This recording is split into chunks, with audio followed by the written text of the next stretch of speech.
que vive y reina contigo en la unidad del Espíritu Santo y es Dios por los siglos de los siglos.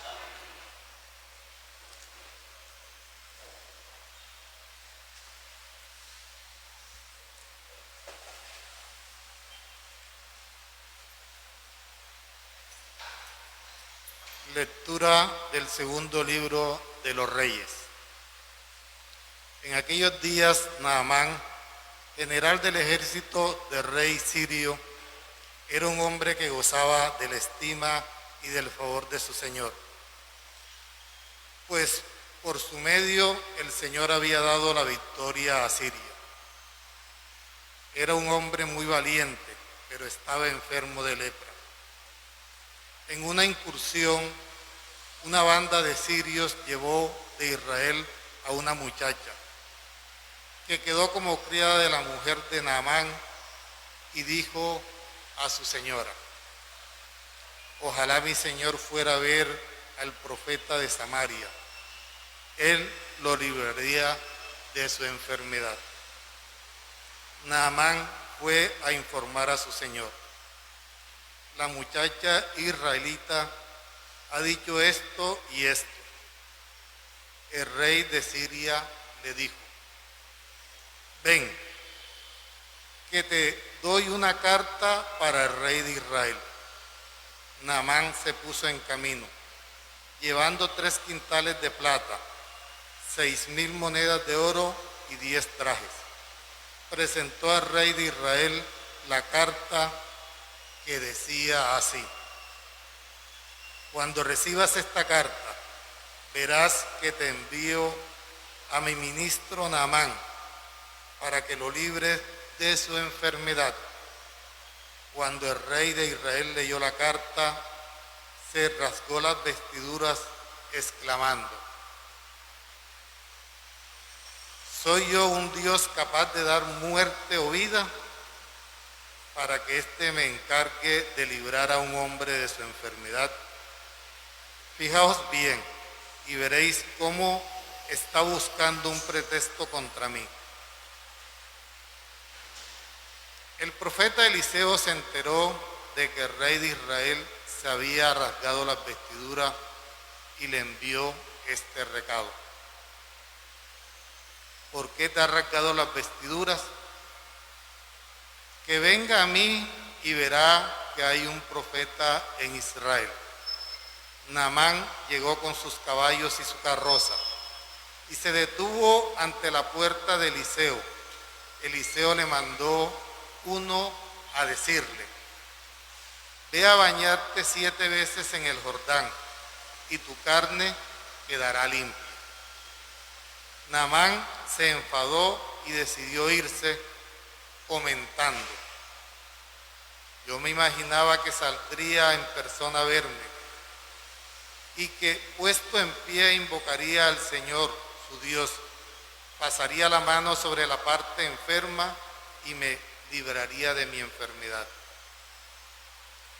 Es que los ríos de Damasco, el Habana y el Farjar no valen más que todo el agua de Israel. ¿No puedo bañarme en ellos y quedar limpio? Dio media vuelta y se marchaba furioso, pero sus siervos se le acercaron y le dijeron: Señor, si el profeta te hubiera prescrito algo difícil, ¿lo harías?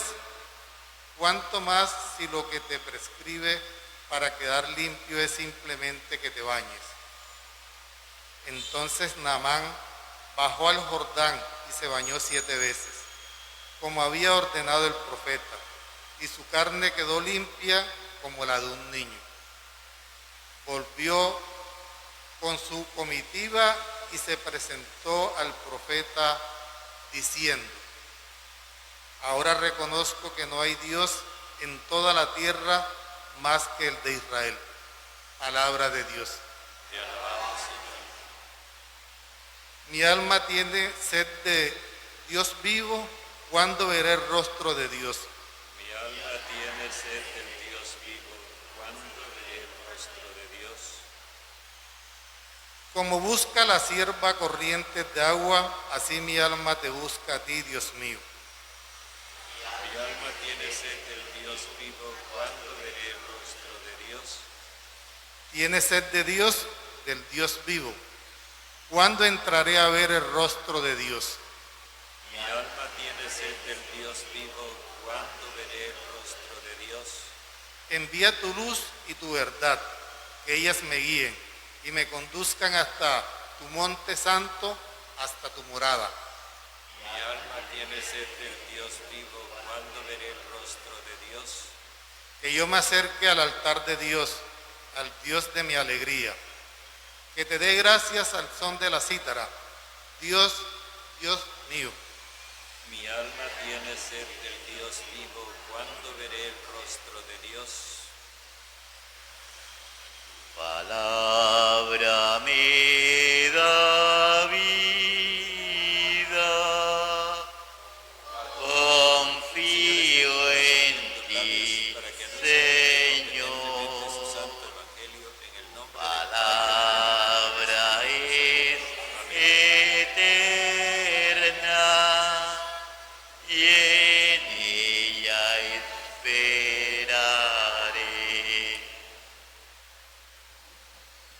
El Señor esté con ustedes. Y con tu espíritu. Lectura del Santo Evangelio según San Lucas. Gloria a ti, Señor. En aquel tiempo dijo Jesús al pueblo en la sinagoga de Nazaret: Os aseguro que ningún profeta es bien mirado en su tierra. Os garantizo que en Israel había muchas viudas en tiempos de Elías, cuando estuvo cerrado el cielo 3 años y 6 meses, y hubo una gran hambre en todo el país. Sin embargo, a ninguna de ellas fue enviado Elías, más que a una viuda de Sarepta, en el territorio de Sidón.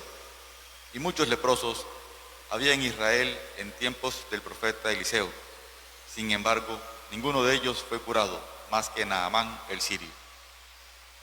Al oír esto, todos en la sinagoga se pusieron furiosos y levantándose, lo empujaron fuera del pueblo hasta un barranco del monte en donde se alzaba su pueblo, con intención de despeñarlo. Pero Jesús se abrió paso entre ellos y se alejaba. Palabra del Señor. Gloria a ti, Señor Jesús.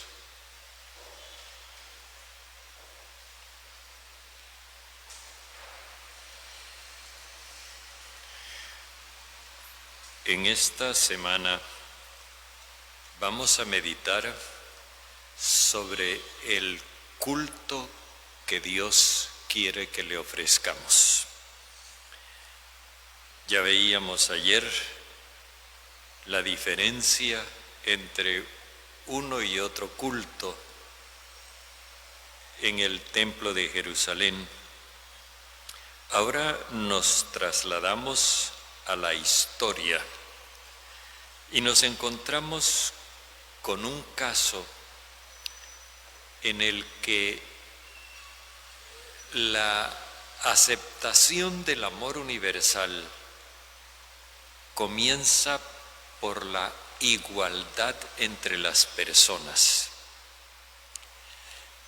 Y así es como Dios quiere ser honrado por todos, no como el Dios que establece desigualdades, que sanciona desigualdades, sino más bien como el Dios que establece la igualdad entre todos. En el relato que escuchamos al principio, podemos observar dos planos: el plano de los hombres del poder y el plano de la gente del servicio. El general sirio, Naamán, le ha dado una gran victoria a Siria contra Israel. Y esto es algo que hay que tenerlo en cuenta cuando vayamos a leer el Evangelio. Le ha dado una victoria a Siria contra Israel. Y capturaron a una muchacha israelita y la tienen cautiva al servicio de la mujer de Naamán. La muchacha observa que Naamán tiene una enfermedad. En aquella época se llamaba lepra a todas las afecciones de la piel. Y entonces la muchacha le dice a su señora, porque ella no podía decirle al Señor, no tenía derecho. La condición de desigualdad de las mujeres era tremenda. Y entonces le dice a su señora: si mi señor fuera donde el profeta de Samaria, él lo libraría de su enfermedad. Ella le dice a su esposo, el esposo le dice al rey, y el rey le escribe una carta al rey de Israel para decirle que ahí le manda a su siervo Naamán para que se lo cure. Y el pobre rey de Israel, siendo el hombre del poder en Israel, declara su fracaso. ¿Yo cómo voy a poderlo curar? ¿Yo acaso soy Dios? Eso estuvo a punto de convertirse en un conflicto internacional, porque el rey interpreta eso como una provocación del rey de Siria para otra vez ir a la guerra. Y entonces interviene el profeta: que venga donde mí, para que sepa que sí hay un profeta en Israel, que hay alguien que habla en nombre de Dios en Israel. Quien habla en nombre de Dios es el profeta, no el rey, no el poderoso, sino el hombre del Espíritu. Y cuando llega,